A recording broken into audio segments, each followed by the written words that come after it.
Guts and Grit Podcast. A podcast where we discuss overcoming the odds, resiliency, and never giving up. Join us each week as hosts John Melson,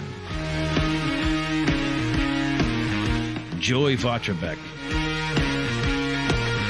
and Mark Renahan discuss coming back from failure and never quitting. Guts and Grit, it's go time. Welcome to the second edition of the Guts and Grit Podcast. I am one of your hosts, Mark Renahan. Of course, I have the lovely Joy Vatrabek next to me. And as always, Johnny Melson, our other host. He is coming to us live. John, where are you today? Yeah, I'm currently up at Fort Bragg, North Carolina. I'm up here training with some 82nd paratroopers. Excellent, with the 82nd paratroopers. Nice. I like it. And let's not forget our engineer, Noah. We want to thank you all for tuning in to our second episode, where we're going to finish out the incredible story of Johnny here, who has done a lot of things we're getting into. But we stopped last week, I believe. You were a Boston police officer when we stopped talking. You had already done a stint in the Marine Corps. What happened from when you were when you got into the Army? I guess we'll go from the Boston Police until you get into the Guard and all your tours and all that, John. Well, my time on the Boston Police Department, I had a great time. It was not. I don't think many people can actually say that they have worked towards and accomplished a dream of theirs that they had as a child. It was something I wanted to do my entire life. And like I said on our previous episode, a lot of my family went into law enforcement, so I was following their footsteps. So it was like living a dream job. I had an extremely great experience going through the police academy, the ability to extend out your network of friends and acquaintances, getting a chance to get out there and actually contributing to trying to make the neighborhood that we grew up in, where we live in, trying to contribute to it being in a positive manner, right? Unfortunately, with all the goodness of accomplishing that and living a dream, there had come a time where my personal life was a mess. As a police officer, I was out there trying to guide people in the right direction and uphold the law and keep the peace. But in my personal life, it was a mess. And I found myself in a horrible situation. I didn't have the maturity, I would say, looking back upon it. I didn't have the maturity and the wrong mindset, where it was to exhibit emotional intelligence to recognize a situation I found myself in a very volatile relationship. Back then, as a young man, the last thing that crossed my mind would be that I would lose my dream, that I was potentially someone that I would end up putting handcuffs on. And I made some bad choices.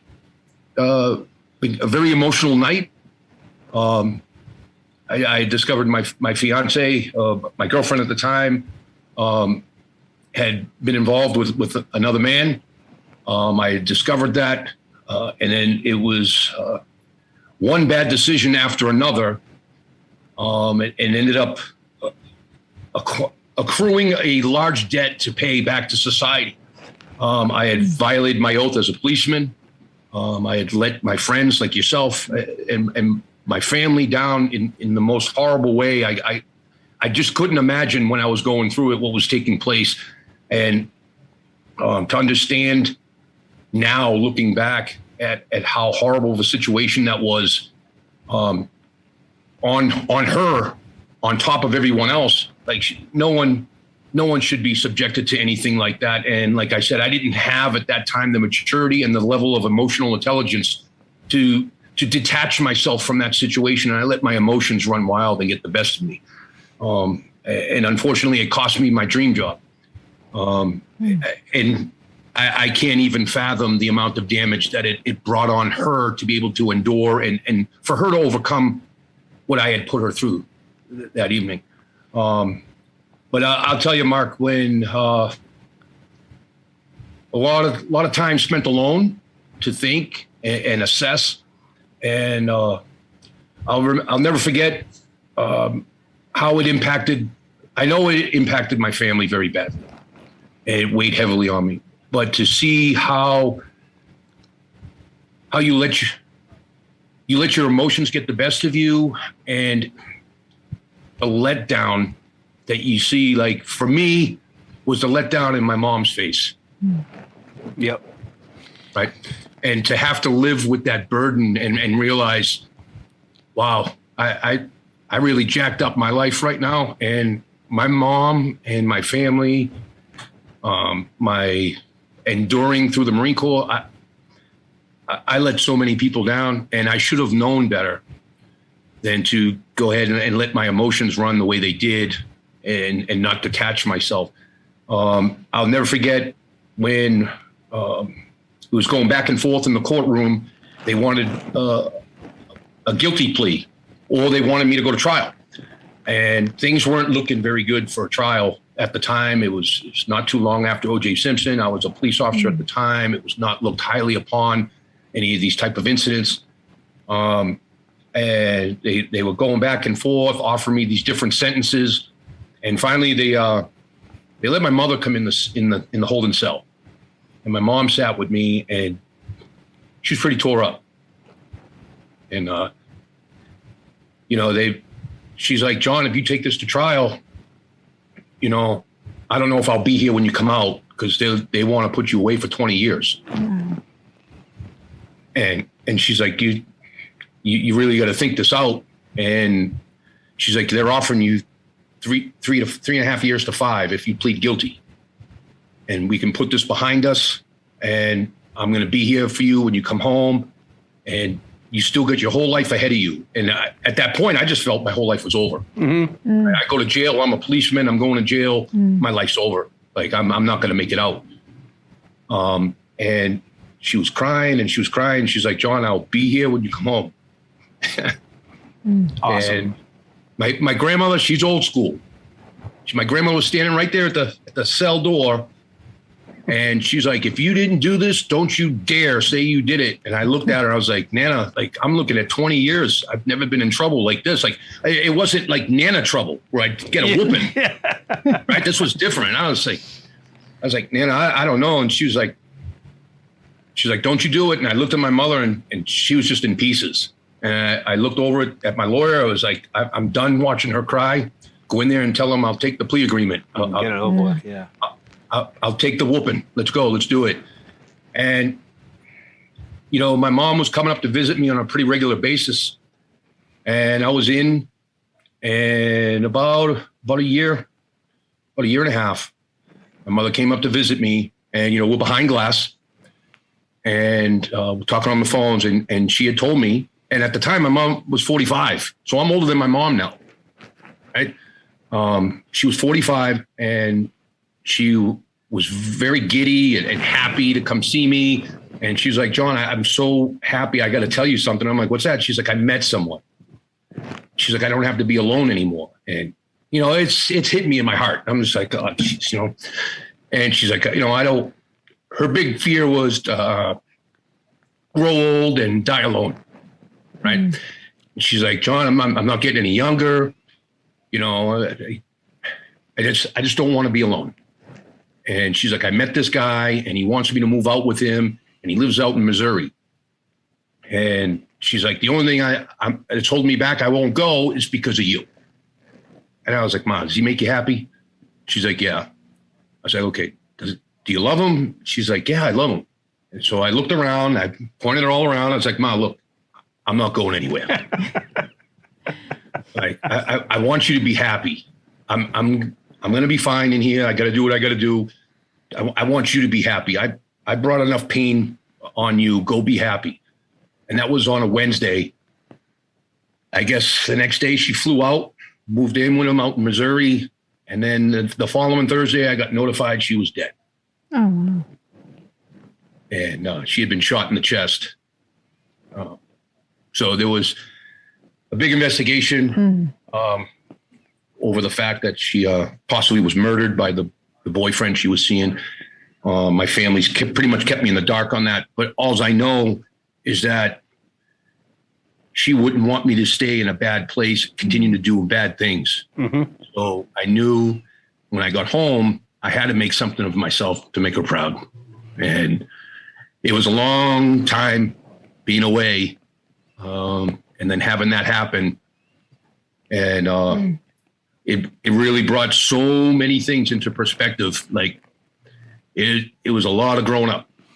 You know, we call the show Guts and Grit, but living through that, especially in the scenario that you were in, is incredible. That many men and women wouldn't have been able to do that, would have had a complete breakdown. So the good news, John, is that you definitely paid your debt and you gave it back times a trillion. So we're going to get into that part now. Well, I want to say, go ahead. that I think, John, that takes a lot of guts right there just to share your story. Yeah, it does. That's unbelievable, John. I didn't know if you were going to bring that up or not, but you know, it takes a lot of guts to do it. You've been through your whole life. It's an incredible story that is one of the reasons why when we first talked about doing this, that was part of, you know, Guts and Grit is just, it's an incredible story, John. So again, other people wouldn't have been able to survive, but now we're going to get into the part where you came out the other end, and we're going to discuss the good stuff now, everybody. So yeah, that part is done, John. And you know, for those, we all make mistakes as kids, by the way. We're not going to get into me because we only have a 1 hour show and we don't have time for all that. But let's just say I've made plenty of those same mistakes myself. It's one of the reasons why John and I are friends. But it's good to know that, you know, as we age, we look back. I'm giggling at the fact that when, you know, your mother was saying, I'm 45, I'm not getting any younger. That's 5 years ago for us. And at the time, you know, at the age you were at, you were probably like, yeah, 45, getting up there. You know, I look at it now at my age and I'm like, I used to think a 50-year-old was ancient, you know, like, you know, but now it's a leading commando. So, you know, that makes me feel a little bit better. But all right, let's before you move on real quick, can I ask you a question, John? How difficult was it being in jail as a police officer? Like, did you have a special area they would put you in, or? So at first it was, you know, the concerns with the correctional facilities was to have me in protective custody, right? Which is a separate section within the prison itself. However,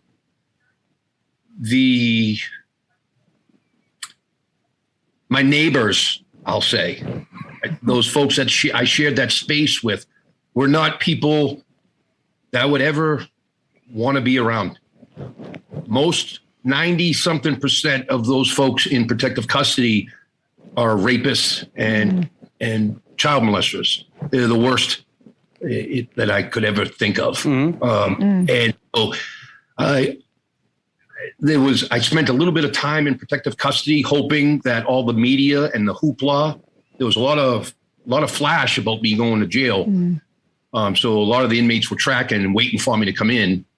But then after they kept me in protective custody for so long until the idea that things would die down.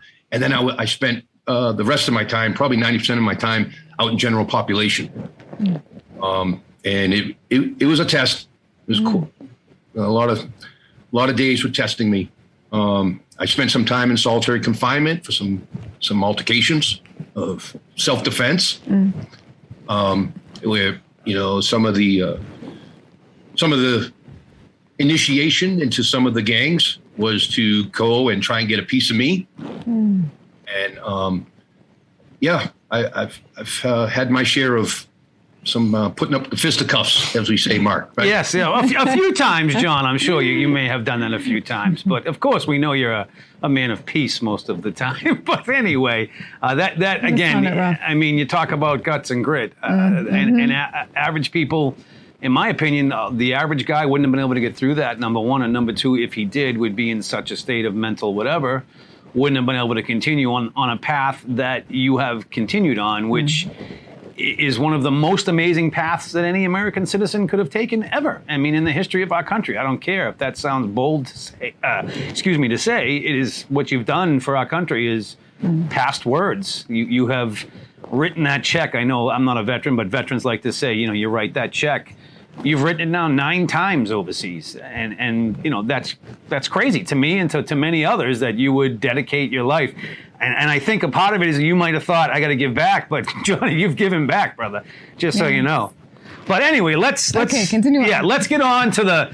Let's get to the point where you're out now and all that bad stuff's kind of behind you, and you're looking to re-engage with the military. You want to maybe start from there? Sure. So I got out, and I was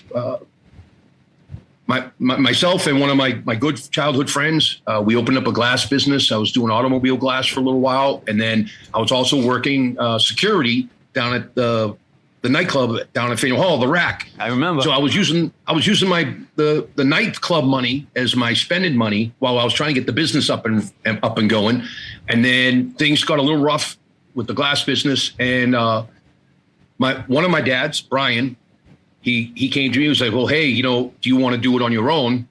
And let's see if we can get you stood up and do it on your own." So me and my buddy Woody, we went out. We separated the business, and then I went on my own. And I continued to work at night, doing security at the nightclub. And 9/11 happened. And, it would be all on the TVs around the nightclub, around the dinner time. We were down the financial district, so there was a lot of people that would come in for dinners. Mm-hmm. And we'd sit there and watch it on the news. And I'd see it going on. And, I just felt horrible that we were sending all these troops over. And I'm like, geez, maybe I should never have got out of the Marine Corps. I would never have got on the police. I would never got in trouble. I wouldn't have, if I should have just stayed in the Marines. Maybe that was my calling. And so the war had been going on for about a year. And I was like, that's it. I'm going for this. And I didn't know if I would be able to because of the time I had served or what.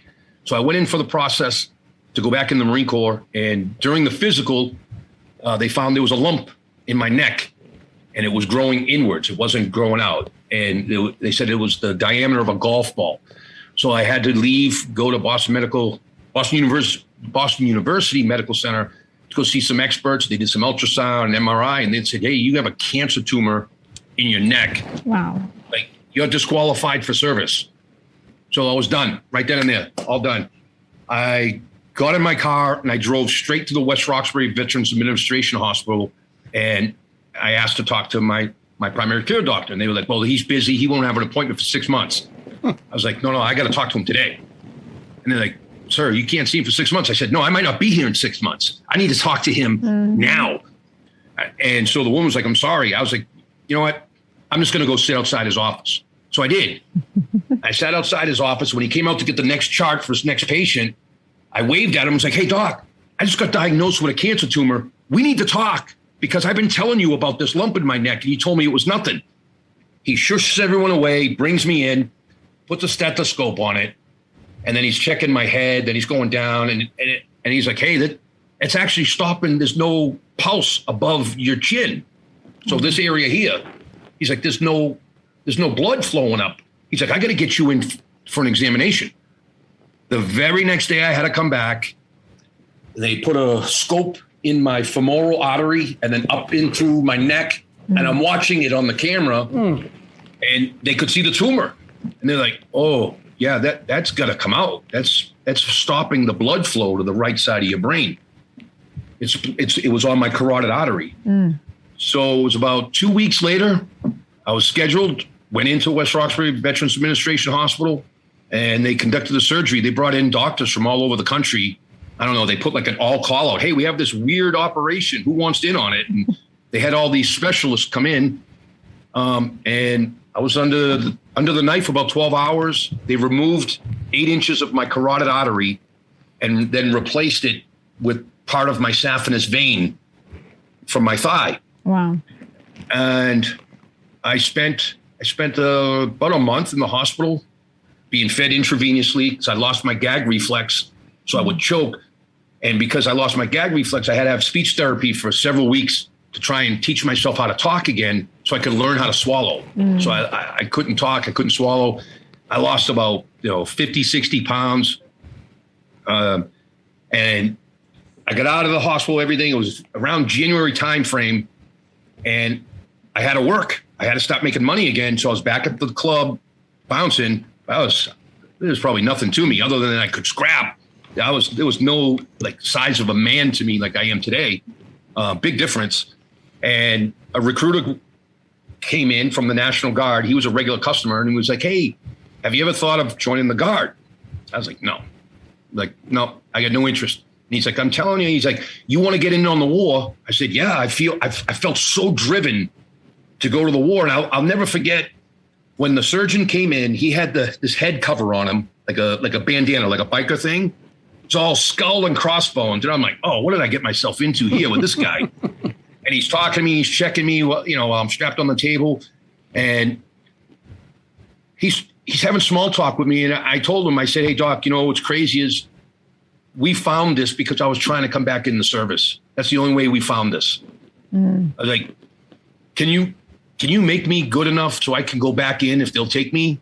And he stepped back and he looked at me. He's like, "I'll do the best I can." And, I was like, well, next thing you know, I was out. Right? I passed out. And then here it is months later, I'm speech therapy and I'm trying to go in the National Guard. And the reason why guys ask me, like, well, why would you even pursue after such a surgery? I'm like, I'm not going to be a Bible thumper or a holy roller, but I believe that's why God got me through it. He got me through all those things because I hadn't completed my mission with him.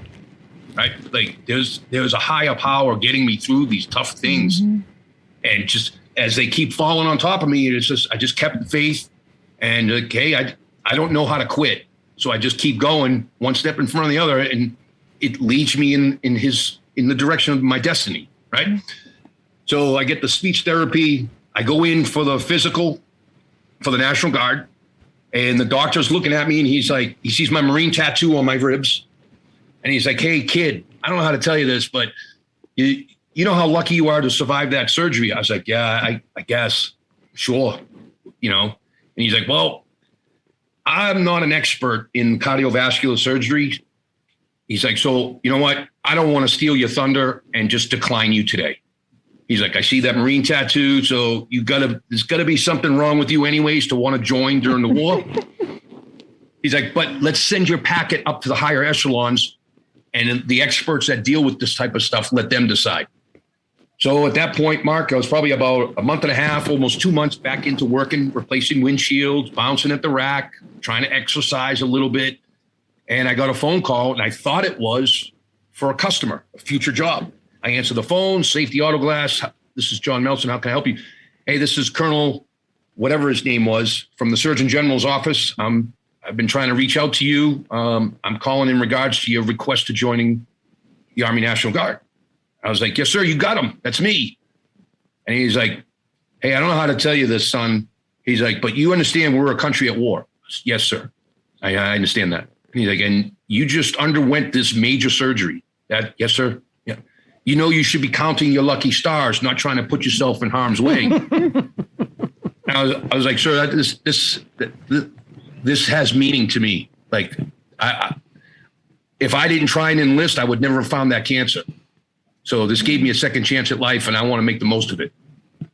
And so he was like, "Well, I just wanted to call and let you know you'll be hearing from your recruiter. You've been cleared for full duty." Wow. And I was like, "Full duty, like I can join and sew buttons on uniforms. I can work in finance." He said, "I'm looking at your application. You're coming in the infantry." I was like, "Yeah, that's right." I was all excited. I was, "Yes, sir. Yeah, that's me." And he's like, "Oh, yeah. Godspeed, son.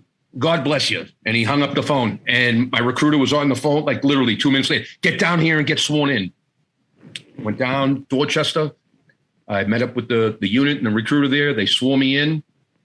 I put my name on a volunteer list to go overseas. And I was on my way a month later. I could do 3 push-ups at that time. You can do a few more now, I think, right? Yeah, I can do 2 more. Two more. You can do 5 now. So so the first was the Massachusetts National Guard, just so I have it right. Yes, I joined the 182nd Infantry out of Massachusetts. Okay, so you're in the 182nd, and you're already overseas pretty fast. Yeah, 1 month. And that was your first, for lack of a better, that's your first wartime tour of duty. Yes. And that was with the infantry in the Mass National Guard, and that was to. We went to Egypt. To Egypt. Okay. And how long were you there? We were in the Sinai Peninsula. How long were you there for? We were there total 6 months on ground, but the whole mission was was about 10 months. Okay, so now that wasn't, not that, you've seen plenty of combat. Was that a, for lack of a better way to say this, one of your easier deployments compared to some of the other things that you've done? Yes. Okay. Okay, as far as easy, far as rockets not coming on our bases. Yes, exactly. Yes. It was not dealing with roadside bombs. Yes, that was easier. We still did have 3 different terrorist attacks while we were there. Okay. I did actually respond to a mass casualty incident of tourists that were attacked by terrorists. So it was busy, even still. But out of comparison to all my other deployments, yes, that was different. All right. Now, for those who listen and they might not know 100% about the military, Joy is married to a Marine, so she knows all about it. The National Guard is a little different than the Army. Maybe you could touch on that, John, explain. I mean, I know they're both the Army, but there's a slight difference. I don't know if you wanted to touch on that. Okay, so what it is there's three compositions that make up the Army. There's the active Army, there's the Reserve, and then there's National Guard. Right. So the National Guard and the Reserve resemble each other very much as far as they have like a monthly requirement to attend. Right. We call them drills. Mm-hmm. So every month in the National Guard, you're required to do a weekend drill. Mm-hmm. Mm-hmm. You show up at your unit and they'll have scheduled training plus 2 weeks during the year. Right. Most of the time they'll try and set it up. Either you'll know a year in advance, either it's going to be a winter annual training or 2-week summer annual training. And a lot of times they try and schedule during the summer months because that's when most of the kids are off from school, right? And it just fits, for that type of lifestyle. But being a Reserve or National Guard soldier, we're what people call a part-time soldier, right? So a lot of those guys, they're actually using the benefits of being in the military to financially support them to attend college, credentialing, schooling, technical schools, trade schools. So they're still contributing back home in the communities. They're delivering pizzas, they're managing businesses, working as police officers, congressmen, senators, and then they're still serving in the capacity of the military, that meeting that 1 weekend a month requirement in the 2 weeks during the year. All right. So just to get, just to get an idea on your time frame in Egypt, what year was that? That was 2004 to 2005. Okay, and forgive me, but not remember what that time is. Was that Muslim Brotherhood type thing going on at that point, or what was happening in Egypt? Yes, the Muslim Brotherhood was just starting out then. The Muslim Brotherhood got really big towards 2009. Because right at that time, it was President Mubarak for Egypt. And he was a big ally, or somewhat of an ally to the United States. And it was the Muslim Brotherhood that undermined and took him out later on, years later. All right, so you get back from Egypt. Now you're a guardsman at this point. Yes. So I got back from Egypt, and there was an opportunity to volunteer again, to go back overseas. So I was home probably maybe 3.5, 4 weeks, and I volunteered to go back over. While I was in Egypt, we closed the doors on my business, so I lost my business. My daughter was born while I was in Egypt. My daughter, Sierra, she's beautiful. She's about to graduate high school now. Awesome. I missed a lot of that by being away in the Army, but it's okay. She understands and she knows I love her. But I was home, lost the business. I was home about 3.5 weeks, got picked up for another mission, and then I was sent over to Iraq, and I served with the 1st of the 155 infantry out of Mississippi. Okay. And we were in Iskandaria of Iraq. So you were with the Mass Guard, but now you move into you're serving with Mississippi guys. And yes. I was still a member of the Massachusetts Guard, but I was an individual volunteer. Okay. So in the Guard, if say New York wants to deploy, or not that they want to, say New York comes up on orders and New York's going to deploy, and you're a Massachusetts Guardsman, and you want to go on the mission, if the leadership of Massachusetts, there isn't a commitment that you need to fulfill, then they'll allow you to go and fill a position with that unit that has vacancies. So that's really how I got to do all these deployments. It was because somebody else wasn't going. There was a gap, and they put a list out there like, hey, we need these positions filled. And I kept raising my hand. Now, you're not a ranger at this point, are you? No. Have you been in touch with the ranger? And there's no ranger stuff happening yet, correct? No. Okay. All right. So now you're in Iraq, and for those who have never been to Iraq, like myself, how was that as a Boston guy getting over to Iraq? What was it like to get into a war zone, I guess? I mean, I know Egypt, obviously you had terrorist attacks, but now you're, for lack of a better term, in the bleep. What was that like? It's what I wanted. It's why I joined. Mississippi, I'd say we, because later on I became a member of the Mississippi Guard. We lost a lot of good soldiers. And not to point blame or anything, bad things happen in combat. Right? When we lose in combat, means we're dying. Right? When we win, it means we're killing. So that's, so we were winning, but we did take some losses, right? Being exposed real life to some of those IEDs. I was in a IED strike while I was there, blew out the back of the Humvee. Some of the raids we were on. One of the raids I ended up being a part of was in Musaib, where there was a village, a city nearby. We went and did a raid there, and we ended up getting the blueprints for the New York City subway station. And that was all over the news back when. And it was just like, I was telling my dad, I'm like, Dad, you won't believe it. I was on that raid. That was us. That was us guys. There was weapons caches that we found that we had to destroy in place, and it ended up being like newsworthy. So there was some things during that tour I was really amazed and very excited and fulfilled that I was a part of. You were still, but like most of the guys, the rotation cycle to go out on patrol, some guys would get a day. It was stagger. Some guys would get a day, then 2 days off, whatever. I didn't take any days off, and everyone was like, "Man, you got a death wish." I just kept going out. If your patrol was going out and it needed another guy to go out, I suited up and I went out with you. If someone from Delta Company was going out in a different sector, I'd roll out with them so I could learn what was going on in that sector and then share that information with my guys to make my guys more effective by picking up how other people were doing things that I would see that worked. I wouldn't bring bad habits back. I'd only want to absorb the good stuff, right? And John, you're still infantry at this point? Yes. And a lot of what you're saying sounds familiar. My husband was infantry as well. What was your rank then, Johnny? So I deployed to Egypt as an E3, private first class. When we returned, I was promoted to specialist about a month, 2 months before we returned. And then in about 2-3 months right before I got to Iraq, I picked up sergeant. So wow. I deployed to Iraq with Mississippi as a sergeant. And then great tour, even with the ups and downs. Was so pumped that I was a part of it. Those guys put in a lot of hard work. And then I come back to Camp Shelby. We went to demob, which was deprocess and go back to being Joe Civilian.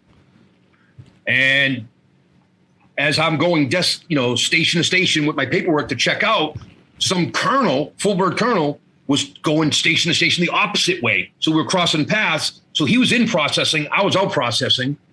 So I stepped back and said, "Hey, sir, you go ahead. I got all day. I made it back in one piece. I'm good. You can in process." And he's like, "No, Sergeant, you go." We started talking, and he says to me, he said, "Hey, where are you coming from?" I told him, I said, "I just got back from Iraq, sir. I was with the 155 out of Mississippi." He's like, "Oh, yeah." He's like, "You guys saw a lot of action." I'm like, "Oh, we stayed busy." He's like, "How would you like to bring that combat experience with me to Afghanistan?" I was like, "You want me to go to Afghanistan?" And he's like, "I could use a guy with combat experience." Sure. I was like, "I'm going home to be unemployed, or I can go back over and do what I like doing." And I was like, "Well, my son was born now while I was in Iraq. My daughter was born right before Egypt. My son was born while I was in Iraq." I was like, "Sir, if I can go home and see my son, I'm yours. I'll go over with you." And he's like, "Okay, come over this way." They changed my orders. I was not to out process. I was leaving for Afghanistan. I said, "When do we go to Afghanistan?" He's like, "Oh, we're leaving in 3 weeks." Wow. I was like, "Oh, geez." I was like, "Well, what's our mission?" He's like, oh, you're going to love this. He's like, you're going to be embedded with the Afghan army, teaching them how to be soldiers and fight the Taliban.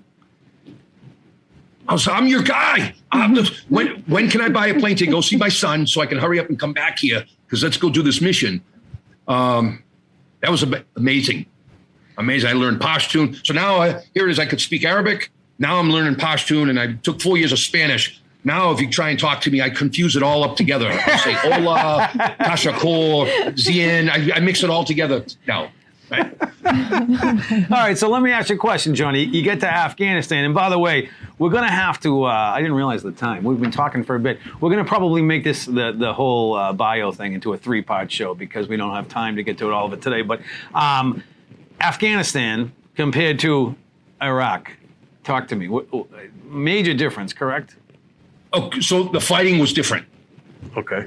The fighting was the heat. I was in southern Afghanistan at that time, so the heat was the same. It was just hot. Food was similar.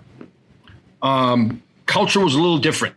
Afghan Muslims thought they were better than Iraqi Muslims. They thought Iraqi Muslims were dirty and they were more pure because they upheld more of like the Taliban mindset and stuff like that. But the fighting in Afghanistan, in Iraq, they'd hit you with an IED and maybe nothing. They just hope they blew up and killed everyone in the truck, right?